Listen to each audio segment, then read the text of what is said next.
Hello everybody and welcome back to the channel. Today's video is going to be March Mediums in Review, and I'm just going to be talking about the movies that I have watched this month and the books that I've read, which is none, so just the movies, and I'm going to be reviewing them. If you haven't watched these videos before, that's basically what it is. So I watched 4 films this month, and the first one that I watched was Sicario. I watched it because my brother told me that it was really good, and he normally has very high standards for films, and I was really excited to watch it, and it wasn't that great in my opinion. So basically it stars Emily Blunt and Guillermo del Toro and somebody else. He plays the bad guy in the Avengers, he plays Thanos. That guy. Can't remember his real name, but he's also in it. Oh, and Daniel Kaluuya also is in it. Amazing cast, and I thought it was gonna be a good movie. Basically, it's these Americans are trying to go to Juarez and stop the cartel, I believe. I don't know. I didn't really like it, so I kind of stopped paying attention to the plot halfway. Slash, I just wasn't that invested, so I kind of forget. This was like at the beginning of this month, and so I don't remember. But yeah, so they go to Juarez and they're trying to find like the drug dealers, and it's like really intense and they get shot at a lot, and it's a really slow build, really slow dialogue. You know that dialogue where like somebody says something and somebody pauses and they answer slow, and then somebody else like is super slow and it's like not even important. If it's like an emotional scene, I get it, but it's like, do you want water? And the person's like, no. Why? Like, why? The movie is just so slow. Gosh, it's so slow. I would give Sicario a 3 out of 10.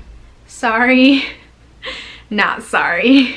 The next film I watched this month was the Oscar-nominated Darkest Hour, and it's about Winston Churchill during World War II, and it takes place around the time he gets elected as prime minister. Not elected, he just becomes prime minister because somebody else stepped down, and he has to decide how to get the troops off of Dunkirk. If you watch the film Dunkirk, which is also really good, this is happening in England during Dunkirk, because the film Dunkirk happens in France and that's the soldier's perspective, whereas Darkest Hour is happening in the UK. I researched a bit of this movie and lots of places said that a lot of it was inaccurate, but I don't know what was accurate and what wasn't. I think a huge amount of it is accurate, I'm guessing, although I know it's hard to know every conversation that happened, but I thought it was really well done. Such good acting, such good acting. I think he won an Oscar, the lead actor, that I forget his name and I could look it up, but it's fine.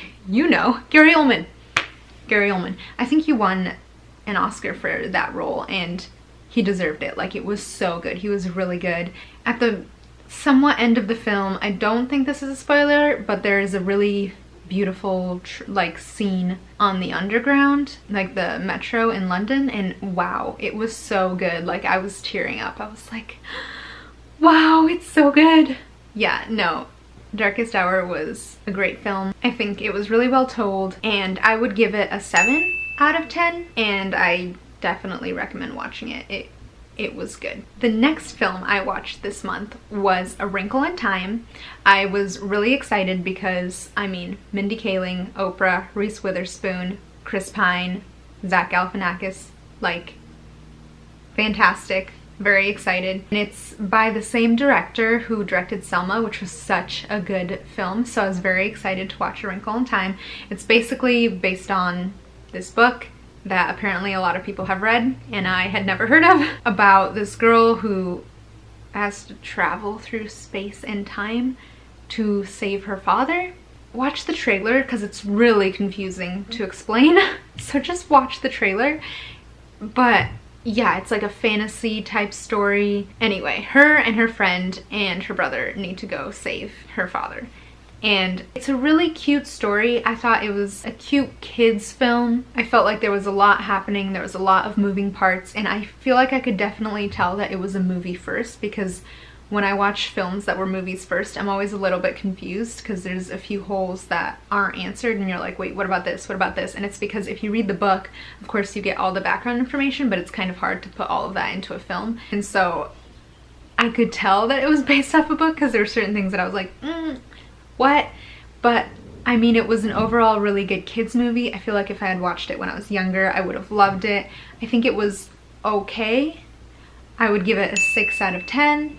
And I still recommend it, just don't have very high expectations. The last movie I watched this month was Tomb Raider, the new Tomb Raider reboot, and it was awesome. It was so good. If you haven't watched it, you need to go see it. It's fantastic. If you don't know what Tomb Raider is about, basically it's based off the video games Tomb Raider, and there were films that came out years ago with Angelina Jolie, so this is a reboot.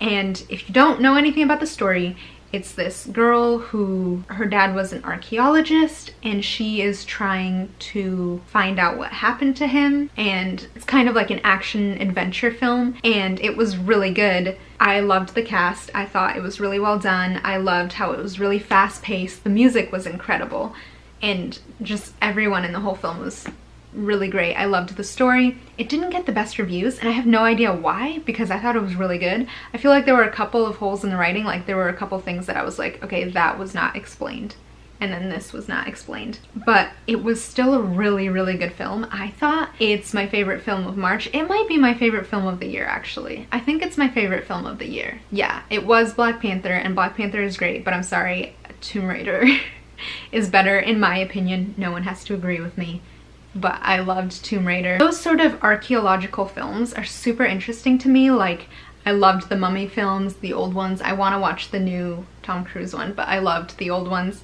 Indiana Jones was pretty cool. I liked that as well. I liked the Mummies movies better, but Indiana Jones was cool. And so I love that whole aspect of this film. I love how real the character is and how she's just like human, and she's just trying to survive kind of, and I love that aspect of her. I feel like it was more relatable than other films where like the main character is just like a superhero and they just like knock everything over and they're just like, I'm the boss. She like more has to like fight her way up, which I really liked, and it's a great film. It was my favorite film this year. I would give Tomb Raider an 8 out of 10 and maybe an 8.5, but I don't know if I want to do halves. We're just gonna stick with 8 out of 10. And I really hope they make a second and a third and a fourth, and they continue making it because it was fantastic. So those are my reviews for March. I hope you guys liked this video.